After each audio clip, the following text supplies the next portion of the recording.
Donc, on est bien content de vous avoir avec nous ce matin. J'aimerais qu'on puisse continuer notre série sur les prophètes mineurs dans l'Ancien Testament en regardant les informations sur le prophète Habakkuk. Le prophète Habakkuk, dans certaines versions, le nom est écrit avec des C plutôt qu'avec des K. Donc, ça ne fait pas une grande différence, mais le livre du prophète Habakkuk dans l'Ancien Testament, un tout petit livre de 3 chapitres, 56 versets, qui révèlent la volonté de Dieu pour le peuple d'Israël. Et on va regarder un petit peu les détails concernant Habakkuk, mais comme introduction, on nous dit dans Habakkuk, chapitre 1, au verset 1, « Oracle révélé à Habakkuk, le prophète. » Puis quelle information importante à retenir alors qu'on considère ces prophètes-là, alors qu'on considère leur ministère, de comprendre que c'est Dieu qui leur avait donné ces informations. C'est Dieu qui avait révélé sa volonté à travers ces serviteurs-là de l'Ancien Testament. En fait, dans l'Ancien Testament, à plus de 3800 reprises, d'une manière ou d'une autre, on nous enseigne que les messages de ces ouvriers-là venaient de leur Dieu, du Dieu d'Israël, qui s'était révélé à eux, qui était la source de leur révélation. Et on apprend à travers les Écritures que toute Écriture est inspirée de Dieu. Ce matin, je regardais le site Internet sur lequel j'ai mis beaucoup des enseignements que vous recevez ici à l'Église. Puis ce site-là contient maintenant le début d'une série sur les sectes. Puis alors que j'introduis les sectes dans cette première session-là, je décris le fait qu'une secte, c'est un groupe qui s'est éloigné de la volonté de Dieu. Un groupe qui a côtoyé la vérité ou des gens qui ont côtoyé le message des Écritures, puis à un moment donné, ils ont décidé de décrocher et de pervertir l'enseignement biblique pour s'éloigner du plan de Dieu. Puis alors que j'introduisais ça dans cette session-là, j'ai parlé d'exemples de groupes qui effectivement, comme les Mormons, Joseph Smith qui a été élevé dans un milieu protestant, j'ai parlé des témoins de Jéhovah, avec leur fondateur aussi qui avait été élevé dans les milieux protestants. Et là, j'ai mentionné le catholicisme. Puis au 2e siècle, le catholicisme, l'association des évêques catholiques ont décidé de commencer à se détourner de la simplicité de l'Évangile en Jésus-Christ. Puis alors que quelqu'un a écouté ça sur l'Internet, il m'a envoyé un commentaire pour dire que ça l'avait beaucoup offensé, que j'avais mentionné que l'Église catholique s'était détournée de la vérité. Mais vous savez, on ne peut pas adorer le Dieu de la Bible et se détourner de la Bible de Dieu. Ça ne fonctionne pas. Il faut demeurer dans la doctrine, il faut demeurer dans l'enseignement biblique. Puis on voit que toute Écriture est inspirée de Dieu. On a vraiment le message du Dieu vivant et vrai dans la parole de Dieu. Et ce fut aussi le cas pour le prophète Habakkuk. C'est un fait qu'il faut retenir dans notre cœur, que Dieu est à l'origine des enseignements de la parole de Dieu, soit dans l'Ancien Testament ou dans le Nouveau Testament. C'est son esprit même qui a poussé ces gens-là à mettre par écrit la parole de Dieu. Donc, ce n'est pas une philosophie humaine. Ce ne sont pas des pensées qui ont été développées par l'homme. C'est Dieu, dans sa souveraineté, qui a donné la parole de Dieu. Et ça vaut la peine de suivre la Bible. Et ça vaut la peine de se soumettre aux Écritures parce que c'est le message de notre Dieu pour son Église nécessairement. Puis dans le ministère du Seigneur Jésus, il a dit, en parlant des psaumes et de son autorité en tant que le Messie d'Israël, il a dit, David lui-même, animé par l'Esprit Saint. C'est pas David qui a inventé ces écrits-là. C'est pas David qui a mis par écrit ses pensées. Non, il a été poussé par Dieu pour révéler la volonté de Dieu. Et c'est ce qu'on voit dans l'introduction du livre d'Habakkuk. Maintenant, la signification du nom d'Habakkuk. Le nom Habakkuk veut dire embrasser ou cajoler. Hein, c'est une action qu'on aime bien. S'embrasser, se cajoler, ça veut dire se coller avec affection. Puis on sait, dans un couple, c'est une des choses merveilleuses qu'on peut avoir, ce contact-là. On sait avec nos enfants aussi, on peut les cajoler, on peut leur exprimer notre amour. Puis d'une manière ou d'une autre, la famille d'Habacuc, lorsqu'ils ont eu ce bébé-là, ils ont dit, ah, lui, on le reçoit avec amour. Peut-être c'était ça leur idée. Où lui, il nous remplit d'amour. En le voyant, là, on vient tous se serrer les uns les autres parce que et vraiment, c'est une joie d'avoir un fils de l'homme qui vient de naître dans ce monde. On n'a pas les détails, mais ils ont décidé de lui donner le nom d'Habacuc, celui qui nous amène à nous embrasser et à nous cajoler. La période du ministère d'Habacuc. Habacuc, on estime qu'il a servi environ en 610 avant Jésus-Christ. En 610 avant Jésus-Christ, au début de la période babylonienne. Oui, il y avait eu la grande puissance d'Assyrie qui avait dominé là, de la Mésopotamie jusqu'en Égypte, qui avait vraiment contrôlé même la Palestine puis le peuple juif. Mais les Assyriens étaient en train de perdre leur force, de perdre leur capacité. Puis là, il y avait une autre puissance de la Mésopotamie, de l'Orient qui s'en venait, et c'était les Babyloniens. C'était pendant cette période-là que finalement Habacuc a servi. Juste environ là, après la destruction de la puissance assyrienne. Vous vous souvenez, on a estimé environ de 911 à 625 que l'Assyrie a dominé comme l'empire de l'époque. Mais en 625, leur capitale a été capturée. Est-ce que quelqu'un qui se souvient du nom de la capitale de l'Assyrie? Ninive. En 625, les Babyloniens ont capturé, puis Ninive a tombé. Puis à partir de là, c'était vraiment les Babyloniens qui ont développé leur empire. Donc, un peu après la disparition de la puissance assyrienne, alors que les Babyloniens prennent le contrôle, Habacuc était là en train de servir Dieu.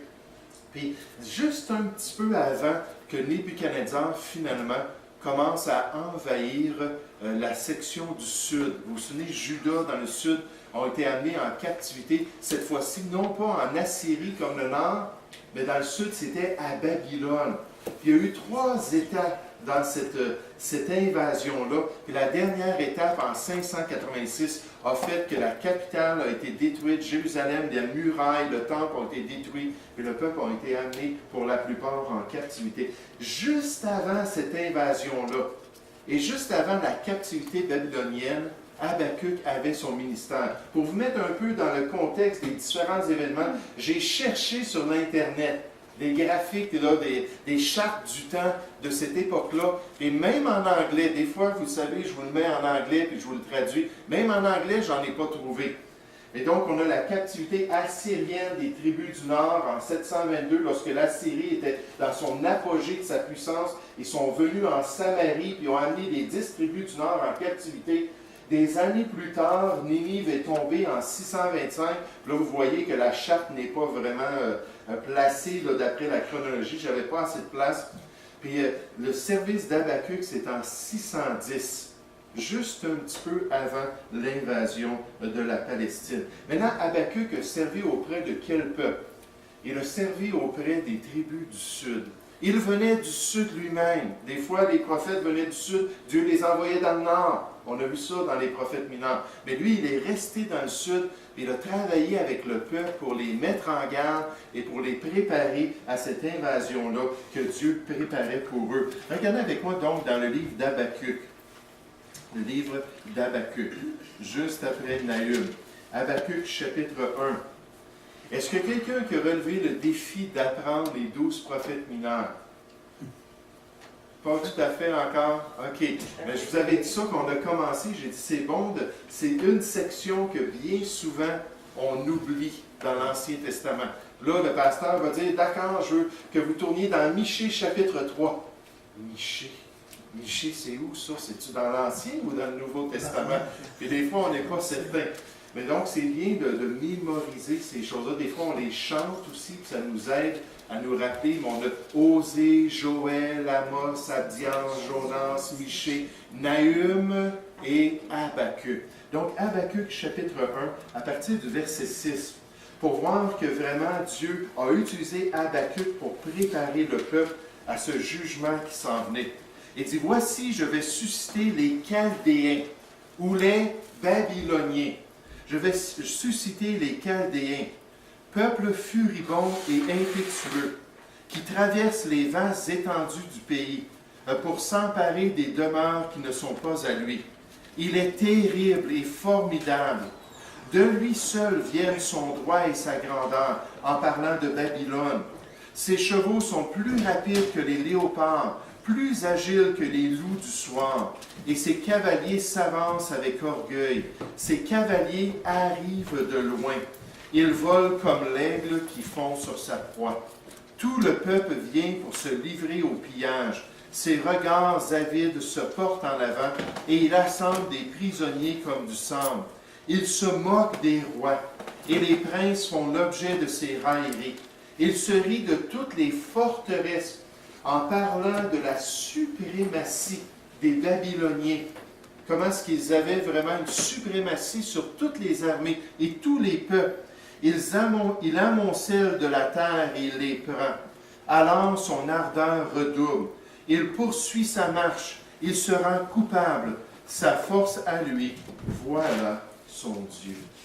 Donc Habakkuk a travaillé avec le peuple de Juda pour les préparer à la venue de cette grande puissance-là militaire qui allait conquérir le peuple de Dieu et qui allait se manifester en Palestine. Quelles étaient les conditions politiques de l'époque? À l'époque du ministère d'Habakkuk, d'après ce qu'on peut voir dans ces 3 chapitres-là et dans d'autres prophètes qui ont travaillé à la même époque, qui étaient des contemporains d'Habakkuk, et entre autres, Jérémie était un contemporain d'Habakkuk. Et vous vous rappelez que Jérémie a servi pendant 43 ans auprès de Juda. Et pendant ces 43 ans-là, il y a eu énormément de résistance. Dans Jérémie chapitre 36, à un moment donné, Jérémie demande à Baruch, son secrétaire, d'aller lire devant le roi et devant les grands de Jérusalem les paroles de la prophétie de Dieu concernant les Babyloniens.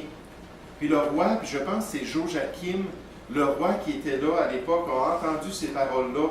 Puis la Bible nous dit qu'il ne déchira pas ses vêtements, il ne fut nullement effrayé par le message de Dieu. Puis il a pris le livre de Jérémie, puis il a sorti un canif, puis il l'a coupé, puis ensuite il l'a jeté dans le feu. Et donc c'était vraiment une période de grand endurcissement, de grande résistance. Un auteur, en parlant du ministère d'Habakkuk, dit « Le prophète Habakkuk servit durant les dernières années de la nation de Juda, avant qu'elle fût amenée en captivité en 586. Bien qu'appelée à la repentance à maintes reprises, la nation refuse impunément de changer ses voies iniques. Demandant à Dieu pendant combien de temps cette situation pénible allait perdurer, Habakkuk reçoit la révélation que les Babyloniens allaient devenir sa verge, la verge de Dieu, de correction de la nation. Cette annonce envoie le prophète pieux sur ses genoux. Donc, au niveau de l'administration, au niveau des dirigeants et du roi en Juda, ce n'était pas malheureusement des rois pieux. En Juda, il y a eu plus de bons rois qu'en Israël dans le nord. Mais pendant cette période-là, malheureusement, ce n'était pas du tout le cas. Maintenant, quelle était la condition spirituelle au milieu du peuple? La condition spirituelle en Juda, c'était encore une condition d'idolâtrie. Et la chair aime tellement l'idolâtrie. Notre vieille nature, Galates chapitre 5, au verset 19 et 20, nous dit qu'on est attaché à l'idolâtrie. Dans le livre de l'Apocalypse, pendant la tribulation, la dernière grande période de rébellion humaine, lorsque l'apostasie sera mondiale, une des choses qui est caractéristique, qui va ressortir de cette période-là, c'est qu'ils vont refuser de se détourner de leurs idoles. Ils vont refuser de se détourner de tout ce qui est plus important que leur Dieu. Toutes les affections qu'ils ont pour des choses de vanité sur cette terre. Et c'est ça l'idolâtrie. Ce n'est pas nécessairement une statuette, ce n'est pas nécessairement qu'on se prosterne devant une idole à l'oratoire Saint-Joseph. Non, l'idolâtrie, c'est de mettre quelque chose d'autre devant Dieu. Et le Seigneur Jésus nous a dit que si on ne le préférait pas à notre propre vie, à nos familles, à toutes nos passions, qu'on n'était pas un vrai disciple de Christ, qu'on n'était pas digne de lui. Donc on voit que les standards sont très élevés selon la volonté de Dieu. Mais en Juda, malheureusement, c'était encore de l'idolâtrie. Malgré l'exemple du Nord, les tribus du Nord avaient été jugées par Dieu à cause de leur idolâtrie. Exactement le même péché principal. Ils ont été amenés en captivité dans quel pays, dites-moi? Les tribus du Nord en Assyrie. Puis les prophètes ont dit c'est à cause de votre idolâtrie. Puis en fait, certains des prophètes, comme Jérémie, ont dit aux tribus du Sud, regardez votre sœur dans le Nord. Regardez Samarie. Regardez comment Dieu l'a jugé. Puis l'a envoyé dans un peuple païen. Puis là, ils ont essayé de conscientiser le peuple. Mais malgré ça, les gens étaient encore endurcis. Comme prophète contemporain, Jérémie a eu un ministère très difficile, comme Habakkuk. Il a dit, « Éternel, tes yeux n'aperçoivent-ils pas la vérité? Tu les frappes et ils ne sentent rien. Tu les consumes en parlant de Juda. Ils ne veulent pas recevoir instruction. Ils prennent un visage plus dur que le roc. Ils refusent de se convertir. » Puis je suis certain qu'on connaît des gens comme cela. Je suis certain qu'on a travaillé avec des personnes dans nos familles, des personnes peut-être à l'ouvrage, peut-être dans nos amis personnels. Puis là, on voit qu'ils sont attachés à quelque chose, on voit qu'ils ne veulent pas entendre la parole de Dieu parce que comme le jeune homme riche, ils ont une idole dans le cœur. Puis là, on essaie de les sensibiliser, on essaie de mettre l'éternité devant eux. À quoi servirait-il un homme de gagner tout le monde s'il perdait son âme?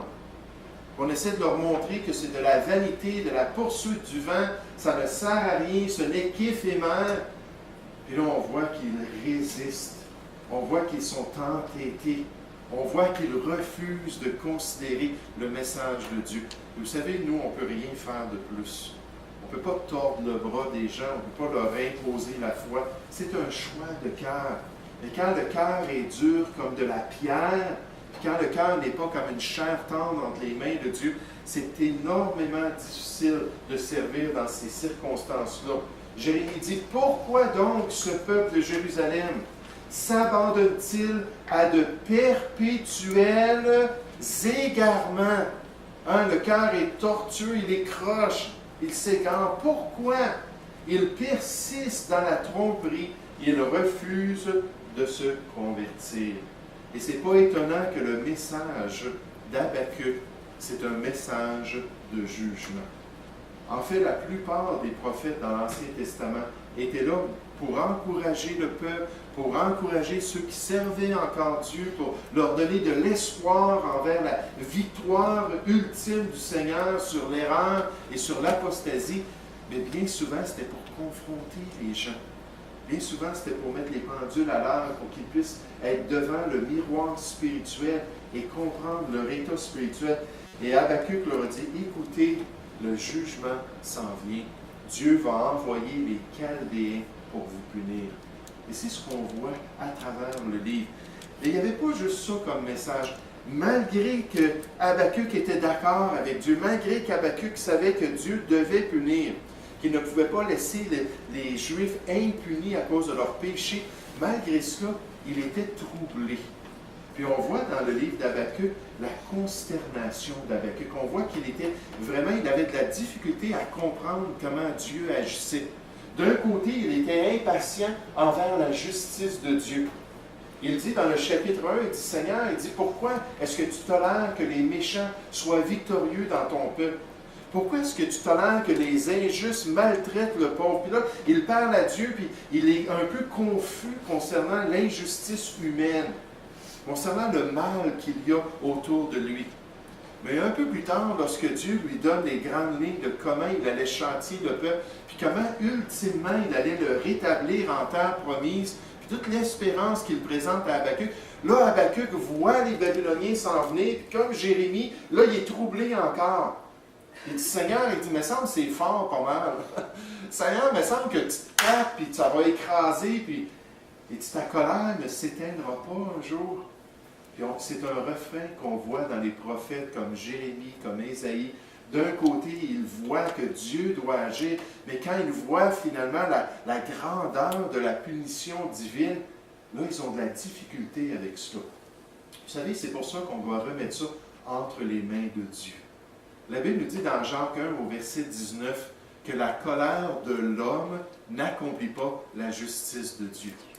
Et si Dieu pardonne, puis si Dieu rétablit une personne, quand nous, on pense que cette personne-là devrait être jugée, puis devrait vraiment être punie sévèrement, puis Dieu décide d'être miséricordieux, comme auprès des Ninivites, n'est-ce pas? Dans le livre de Jonas, on a vu cela. Dieu dit non, je veux les épargner. Il y a des milliers de gens qui vont se tourner vers moi, puis je veux qu'ils soient pardonnés. Jonas a dit non, ils méritent d'être détruits. Ils méritent d'être anéantis. Puis quand finalement on connaît quelqu'un, puis à cause de nos relations personnelles avec cette personne-là, puis à cause de nos affections pour cette personne-là, on dit Seigneur, pardonne-lui sa folie, puis Seigneur, donne-lui encore du temps pour se repentir, puis finalement la personne décède sans Christ.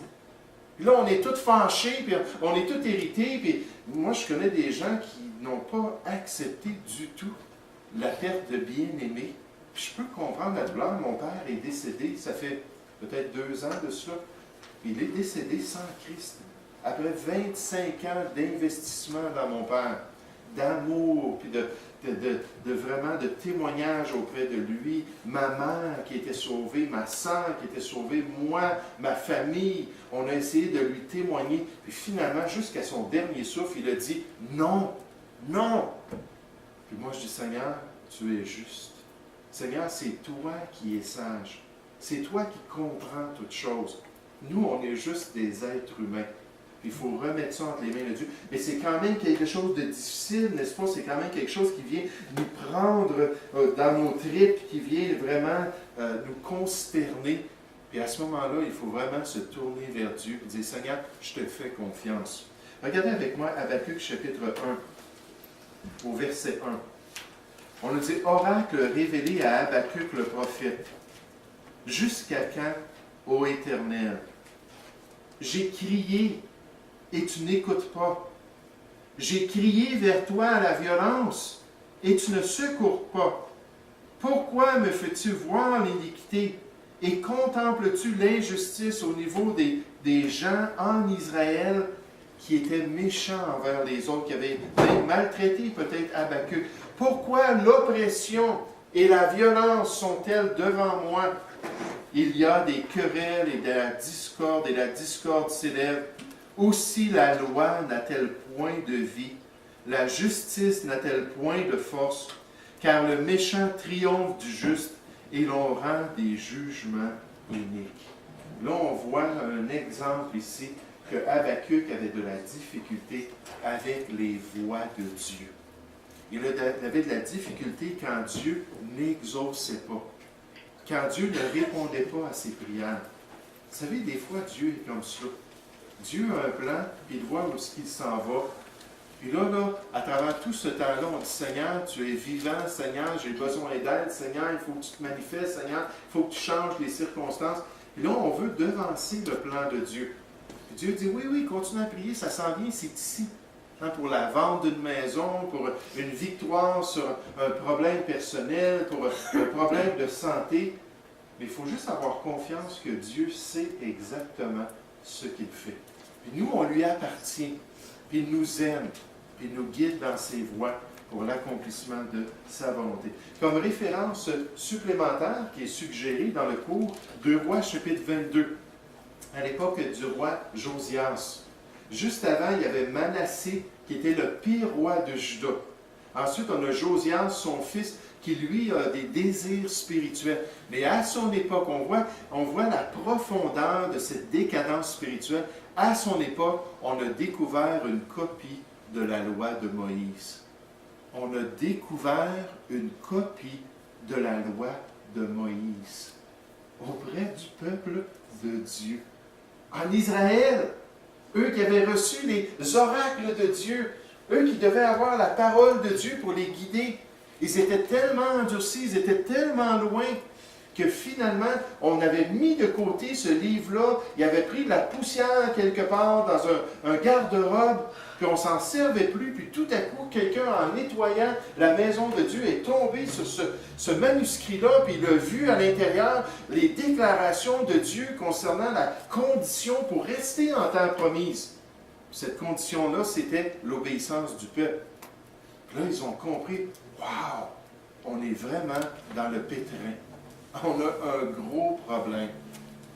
Et je me demande des fois si nous, en tant que chrétiens, on ne trouve plus notre Bible. Ça fait quelques semaines, quelques mois qu'on ne l'a pas lu. Puis on se demandait où on l'a mis la dernière fois. Puis là, à un moment donné, un de nos enfants, ou peut-être à un moment donné, nous, on va nettoyer quelque chose, on va tasser le frigidaire, puis « Oh, regarde donc ce que j'ai trouvé derrière le frigidaire. » Ça a dû tomber pendant que je suis en train de nettoyer. Puis là, on a une vieille Bible pleine de poussière. Mais c'était le cas depuis des années, peut-être des générations en Israël. C'était à cette époque-là que Habakkuk a servi son Dieu. Maintenant, quelle est la structure du livre d'Habakkuk?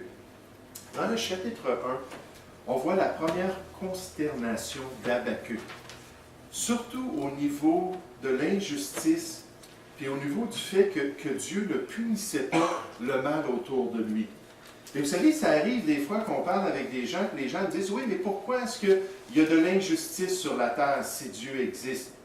Et pourquoi est-ce que les gens se maltraitent? Et pourquoi est-ce qu'il y a des famines? Et pourquoi est-ce qu'il y a des conditions de vie terribles dans certains pays du tiers-monde? Là, on voit cela, puis à cause qu'on a été fait à l'image de Dieu, on a une conscience, on est capable de voir que la vie sur terre n'est pas rose. Puis en fait, il y a des décisions des gouvernements, il y a des décisions des individus qui rendent la vie d'autrui pénible. Puis là, on voit ça, puis on dit, pourquoi est-ce que Dieu fait cela? Pourquoi est-ce qu'on est presque en train de l'accuser d'être la source du mal sur la terre? Vous savez, je peux vous répondre, une des raisons, c'est que Dieu nous a créés avec une volonté propre. Et jusqu'à un certain point, il respecte la volonté de l'homme.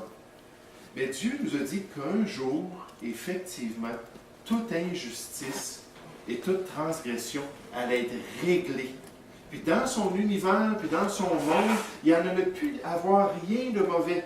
Il n'y a aucune chose mauvaise qui allait se faire sur la sainte montagne de Dieu. Ça, c'est un refrain du livre d'Ésaïe. Plein d'injustices aujourd'hui. Un jour, Dieu va nettoyer toutes choses. La connaissance de Dieu va être comme l'eau qui remplit les océans. Les gens vont connaître Dieu et il n'y aura plus de tort et plus d'injustice. Mais vous savez, quand Dieu va régler la question du mal, il va régler la question du mal pour tous. Et tous nous sommes pécheurs. Et son jugement va s'abattre sur chacun de nous, à moins qu'on ait passé par la solution, n'est-ce pas? Puis moi, quand quelqu'un me dit ça, je dis oui, c'est vrai qu'il y en a des injustices, puis Dieu est triste de voir cela. Puis Dieu gère ces injustices-là pour quand même protéger les gens jusqu'à un certain point. Mais puisqu'on a un salaire de péché sur nous, si on ne se repent pas, de toute manière, la mort nous guette. Et la colère de Dieu demeure sur nous, n'est-ce pas? Mais quand Dieu finalement va régler toutes choses, on est mieux d'être sauvé. On est mieux d'être rentré en Jésus-Christ dans ce repos de Dieu-là, parce qu'il va régler notre péché à nous aussi.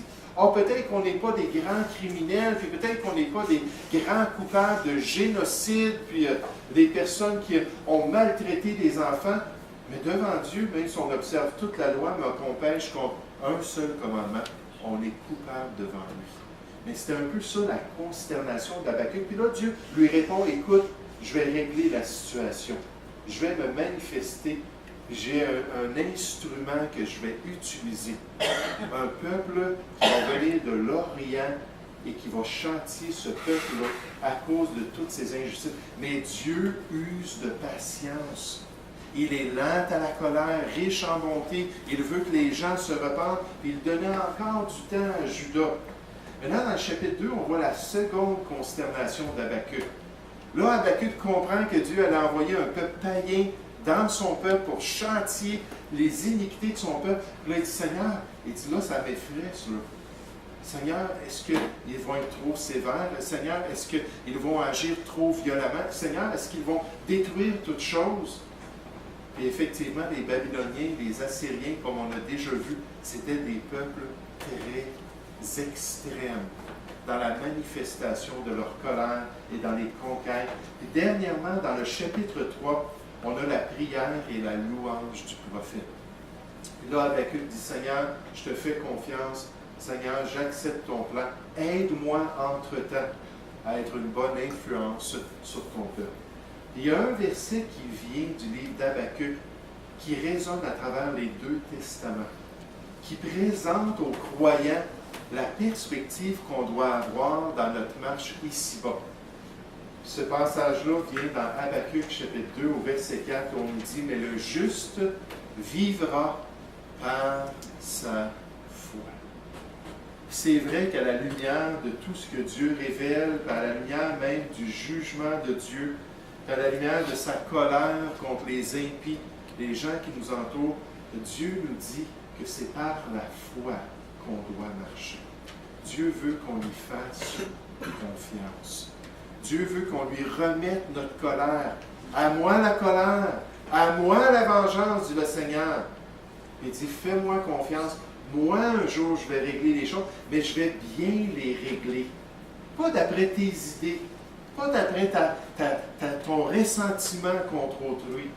Non, cette personne-là, je vais le traiter exactement comme il le mérite. Romains 2,4 nous dit que la colère de Dieu est selon la vérité.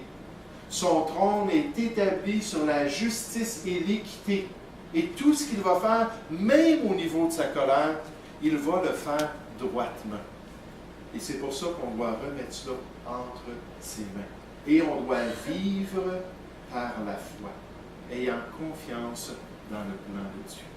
Habacuc, un très petit livre d'un prophète qui a vécu pendant une période d'apostasie en Juda, qui a cherché à avertir les gens, qui a cherché à vivre dans le contexte d'une société très injuste, où les personnes, au lieu de suivre les règles de moralité qui viennent de la parole de Dieu, ne se traitaient pas bien les uns les autres. Puis même Habacuc devait crier à Dieu, « Seigneur, ils sont méchants, Seigneur, ils sont violents. » Mais Habacuc s'est aperçu que oui, le jugement de Dieu allait venir un jour selon son plan, puis ça allait être sévère. On pense juste à Jérusalem, la muraille qui a été détruite, le temple qui a été détruit, et la plupart des Juifs qui ont été amenés à Babylone, et beaucoup d'entre eux ont résisté. Des rois qui avaient été avertis par Habacuc ou par Jérémie, puis ont résisté. Et finalement, il y a eu beaucoup de mortalité dans cette invasion-là. Mais à travers tout cela, ceux qui étaient prêts à se soumettre à Dieu, ceux qui étaient prêts à suivre sa parole, ceux qui étaient prêts à se confier en lui, malgré la tragédie nationale, ceux-là sont partis comme Daniel, Méshec, Abednego, j'en ai manqué un. Shadrach, merci. Juste un exemple de 4 jeunes hommes qui sont partis dans cette captivité-là, puis même dans un peuple païen qui ont marché pour leur Dieu et qui sont demeurés purs pour accomplir la volonté de Dieu. Mais Habacuc, lui, est en plein centre de tout ça.